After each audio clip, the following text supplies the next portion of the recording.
Good morning mga kabakyard. Nandito tayo sa ating munting manukan. Nandito po ako sa kubo. Ito. Yan po ang aming kubo. At ito ang aming kabuuhang manukan. Ito ang ating pwesto. Yan po. Bali unti-unti na po natin binabakuran. Ito pa lang ang hindi natin nadudublihan. Tapos bali isang patong pangyero ang gagawin natin dyan. Bali simula doon malapit sa kanto, ito punta natin dito. Ito po, habang papunta tayo pakita ko sa inyo ang ating lawak ng space. Ito yan po, dito yan may mga nakatali, may nakalimber tayo dito. Ito mga nakalimber, nakalagay sa scratching pin. Ito naman yung ating inahin na pambreeding, red kelso ata yun, ewan ko ba ano tawag dyan. Bali ito ang nadublihan natin mula doon, mataas na po yan papunta ron. Tapos ito bali papatungan pa ito yan papunta ron, malapit sa kubo papunta ron ang ating papatungan. Tapos ito ang space natin, space pa natin to hanggang doon puntahan natin. Tapos pakita ko sa inyo yung ating mga inahin na mga materialis, pinagkukuhaan natin ng ating mga sisiw, pinapaitlog natin, bali pinapalahi. Ito ang ating mga kinukuhaang lahi. Ito, at saka yung bulik, saka yung mayahin na yun malapit sa kubo. Tapos ito ang ating mga inahin. Ito isa sa ating broodcock. Ito po, ayan, isa nating broodcock yan. Tapos ito ay ating material, ito kalisay. Bali ito ay bigay ng aking kumpare, hatch ang kalisay.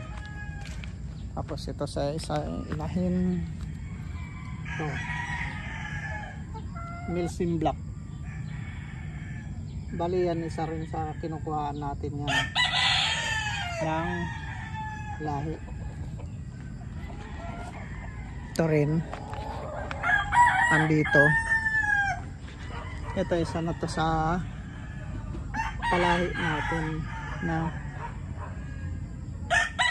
dumalaga. Bali ito ay ginagamit ko na ngayon ng materialis. Bali ito ay anak ng kuronahan na nandun yung unang pinakita ko sa inyong inahin. Ito isa natin siyang kinukuhaan. Bali ngayon ko lang gagamitin. Dito naman yung iba.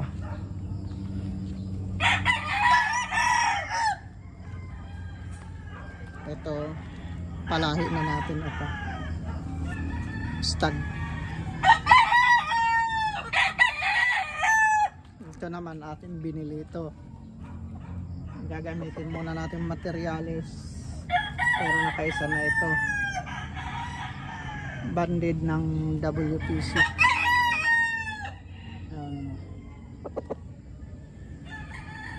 Tapos ito sa isang inahin na ginagamit din natin.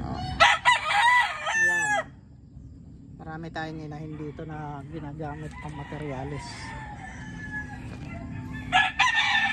Ito pa, ito di pa natin magamit kasi lugon. Ayun, banded din po yan, banded. Ito white kills namin.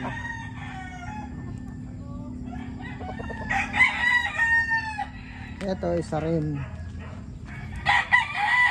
Ginagamit ko na po ito. Bali ngayon ko palang gagamitin itong inahin na to. Ito palahi na rin namin ito. Kailangan maingat tayo sa pagpapares ng mga manok natin, baka kasi mapares natin sa kung kapatid niya ano. Bali pinares ko to doon sa abuhin kasi hindi niya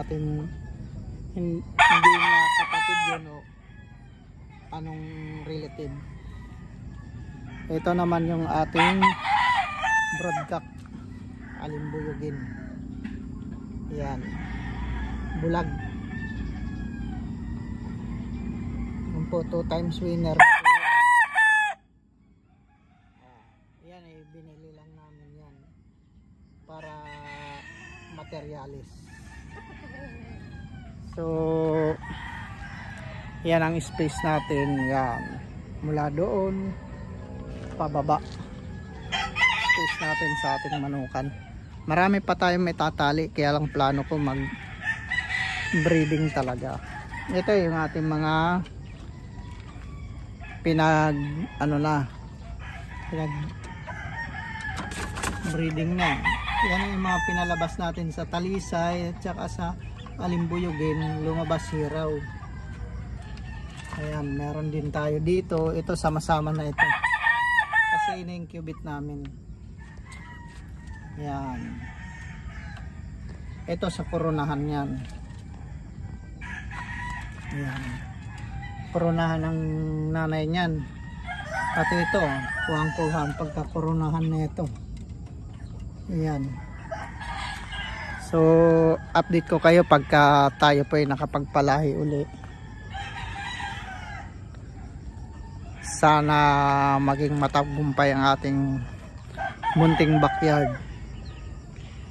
Sa totoo lang, ako po ay nagsimula pa lamang, hindi po tayo bihasa sa breeding. Nangangapa pa tayo kasi kung meron kayong may tutulong sa akin, paki-comment na lang po kung anong nararapat gawin. Maraming salamat po.